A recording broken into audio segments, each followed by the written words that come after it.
Alform, rebonjour, nous revoilà ensemble dans cette vidéo pour la présentation de l'environnement que j'ai utilisé pour monter les maquettes et vous présenter la formation. Donc dans un premier temps, je vais vous présenter ma machine, donc la machine que j'ai utilisée pour pouvoir monter le lab et vous présenter cette formation Exchange 2016. Dans une seconde partie, nous verrons ensemble le schéma du lab. Donc je vais vous présenter pourquoi j'ai mis ça en place et les différentes configurations. Donc vous aurez une vision d'ensemble sur le schéma. Et après je vais vous présenter la maquette avec les différentes VM et différentes configurations des VM. Donc là je vais vous présenter juste succinctement en théorie ce que j'ai mis en place, mais nous le verrons lors du déploiement d'Exchange. Je vous referai une passe sur ma machine, la configuration que j'ai appliquée pour que vous puissiez vérifier que c'est bien ce que vous avez mis en place. Donc ma machine, c'est un ordinateur portable Clivo, qui est un assembleur d'ordinateur portable. Donc c'est mon outil professionnel, c'est mon ordinateur portable professionnel, avec un Intel Core i7, qui est 2 Go 2, qui me suffit pour effectuer mes labs, les tests et les formations lorsque j'en ai besoin, avec un disque dur SSD de 500 Go. Donc là, pourquoi un disque dur SSD? Parce que lorsqu'on fait des formations, lorsqu'on fait des tests ou des préparations de POC, de mock-up, nous avons besoin justement d'un disque dur SSD qui est un disque dur très rapide et qui nous permet de gagner du temps et d'avoir un environnement qui se rapproche de la réalité et qui est plutôt fluide. Cette machine a 16 Go de RAM en DDR3 qui me permet d'avoir de bonnes performances. Oui, 16 Go, c'est vrai que ça peut être un peu juste dans certains labs. C'est vrai qu'ils m'ont 32 Go pourrait être plus confortable. Mais bon, en général, je réduis un peu les performances des machines et ça me convient largement pour pouvoir faire les tests pour les différents labs que je mets en place pour les clients. Pour le moment, j'ai pas été limité, donc pas de souci. Et vous, pour la formation, 16 Go vous suffiront largement. Je l'ai marqué d'ailleurs juste en bas, 12 Go seront nécessaires, je reviendrai juste après. Donc le système d'exploitation que j'utilise en natif, donc le système qui est installé sur ma machine est un Windows 10 professionnel avec le logiciel VMware Workstation Pro 12.1.1. Là j'ai utilisé VMware parce que c'est l'outil que nous utilisons le plus couramment pour pouvoir faire nos environnements de lab et qui est un petit peu plus flexible que Hyper-V sur un poste de travail. Donc là c'est pour ça que nous utilisons ça. Donc vous allez voir qui est assez facile, pour ceux qui ne connaissent pas, qui est assez facile à configurer pour notre lab. Il n'y aura pas besoin de faire 36 000 manips avec beaucoup de connaissances, vous inquiétez pas. Donc le système d'exploitation que nous mettrons dans nos machines virtuelles sera Windows 2012 R2 standard. Et pour la partie machine cliente, ce sera un Windows 10, je ne l'ai pas marqué là, un Windows 10 Pro. Après, j'ai mis le dernier point, oui, les performances de la machine sont importantes. Donc avoir une vieille machine, un P4 ou autre, ça n'ira pas pour la formation. Vous allez voir que ce sera pas possible d'installer dessus. Et si vous arrivez à installer sur une machine qui est un peu ancienne, juste un dual core avec 6 Go de RAM, ça sera pas convenable pour la formation. Et surtout si vous avez un disque dur qui est mécanique comme un 5400 tours minute qui est de base sur un ordinateur portable, ça va ramer. Et, la première machine, vous allez peut-être pouvoir l'installer, ça va tourner à peu près correctement, mais après, toutes les machines que nous allons installer, ça ne fonctionnera pas. Donc moi je vous conseille, vu le prix aujourd'hui des disques durs SSD, d'avoir un disque dur SSD au minimum, allez, pour la formation, un 120 devrait suffire, mais un 250 aujourd'hui, le prix d'un 250 est moins de 100 euros, donc lésinez pas là-dessus, vous aurez de bonnes performances et vous pourrez faire vos tests convenablement et 12 Go de RAM suffiront amplement pour notre formation.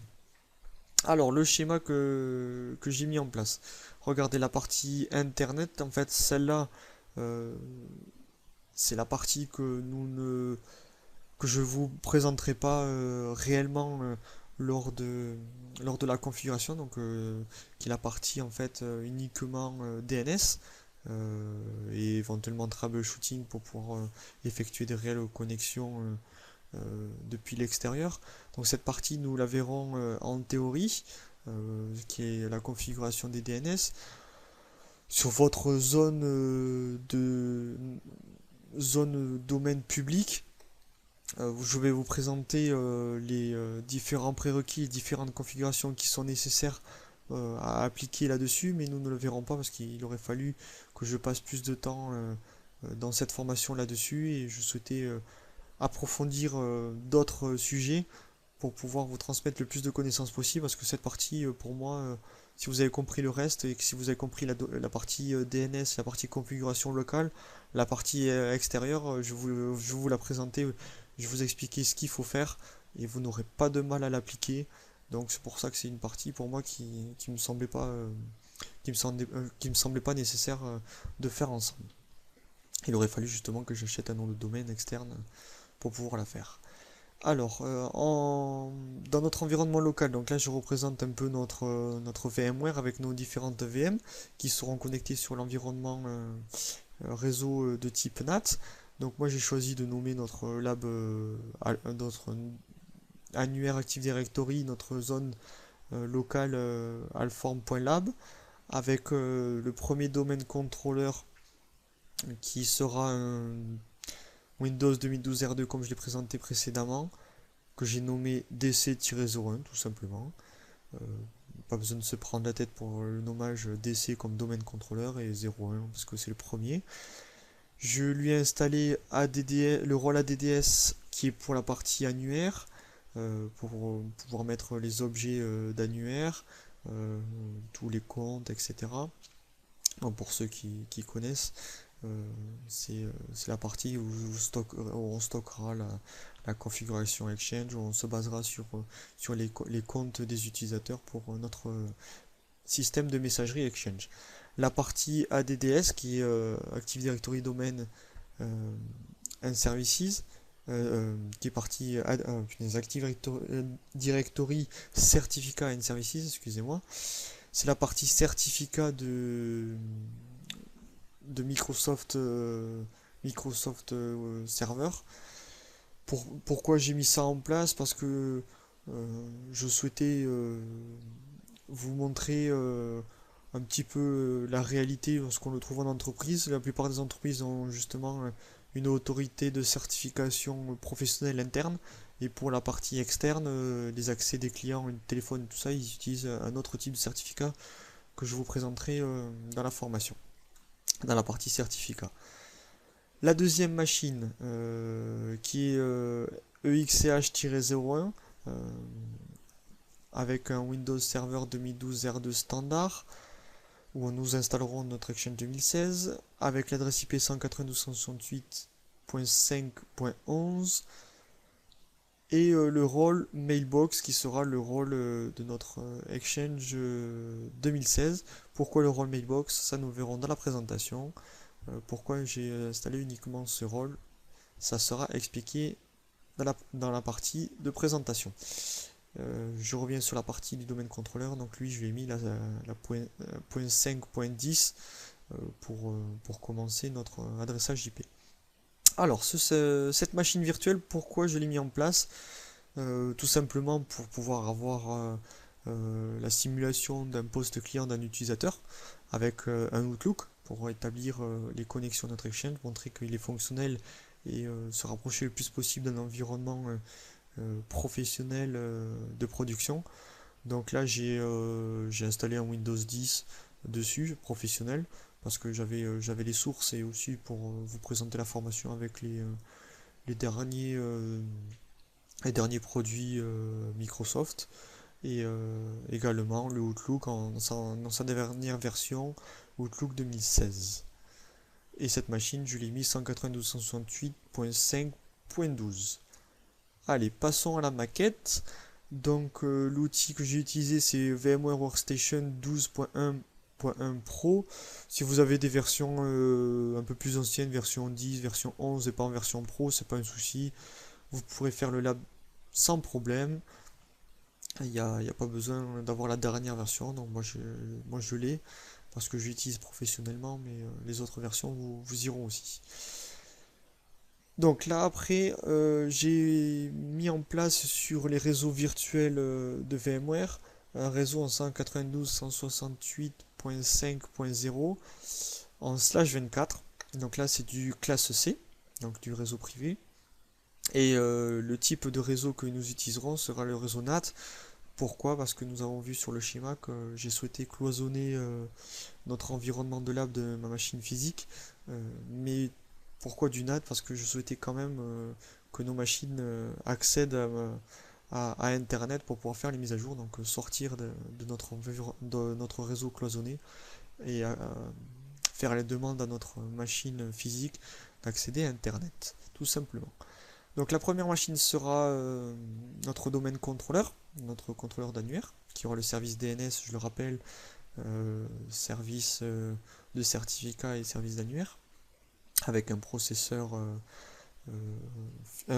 physique et 2 cœurs, 2 Go de RAM, pour ce que nous allons faire, créer des objets d'annuaire, vérifier la configuration et différentes choses suffira largement. Vous verrez, la machine ne ramera pas, et surtout avec notre Exchange et notre poste utilisateur client sous Windows 10, ça suffira largement. Il ne sera pas saturé par les requêtes. Après, une carte réseau de type NAT qui se connectera sur ce réseau que nous avons configuré précédemment, et un espace de disque dur de 40 Go qui suffira pour l'installation de nos différents services. La machine Exchange que j'ai nommée EXCH-1, EXCH pour Exchange et 01 parce que c'est le premier. Donc là également j'ai mis un processeur 2 cœurs, 8 Go de RAM qui sont les prérequis Microsoft pour une configuration minimale. Environ qui vous permettront, si vraiment vous le mettez en production, ces 8 Go permettront d'avoir une cinquantaine de boîtes de lettres à peu près en fonction de l'utilisation de votre environnement, mais une cinquantaine de boîtes aux lettres suffiront avec ces 8 Go de RAM. Après, une carte réseau également sur notre réseau NAT, un disque dur un peu plus gros pour pouvoir installer Exchange 2016 et mettre la base de données et nos boîtes aux lettres. Donc là, il nous faudra 60 Go. Et là, je souhaitais vous mettre la version d'Exchange installée et utilisée. Pourquoi Exchange 2016 CU2? Pourquoi j'ai mis la version Cumulative Update 2? Parce qu'il est important pour moi de pointer ce sujet, parce que tout au long de la formation, nous parlerons et nous verrons les différentes configurations qui sont appliquées en cette version CU2. Parce que si vous avez des différentes versions futures, les commandes PowerShell peuvent changer, les fonctionnalités peuvent évoluer, donc c'est pour ça que je souhaitais vous faire apparaître la version de la formation. Après, la dernière machine, la troisième machine, qui est la machine Windows 10, avec un processeur 1 cœur, 1 giga de RAM, qui suffira largement pour lancer notre Outlook et faire nos tests, une carte réseau NAT et un disque dur de 40 Go. Et là, je ne l'ai pas présenté, mais dans la formation, nous allons utiliser ces 3 machines et le schéma précédent pour toute la formation, sauf sur la partie DAG, la partie Database Availability Group, qui est la partie haute disponibilité d'Exchange, où il faudra avoir une deuxième machine Exchange identique à celle-ci. Donc je reviendrai dessus, comment la déployer. Donc il suffira juste de la cloner et faire une configuration spécifique pour pouvoir l'enregistrer sur notre environnement de lab. Mais ce sera la même machine. Donc je ne l'ai pas présenté là-dessus parce que je vous représenterai le schéma dans la partie DAG, parce que vu que tous les chapitres sont avec un seul Exchange, pour moi il ne me semblait pas nécessaire de le mettre dans cette présentation générale, parce que c'est pour un seul chapitre, donc je voulais pas vous le présenter là-dedans. Allez, C'est parti, passons aux nouveautés d'Exchange dans cette présentation Exchange 2016 qui est la prochaine vidéo. Allez, à tout de suite, Alphand.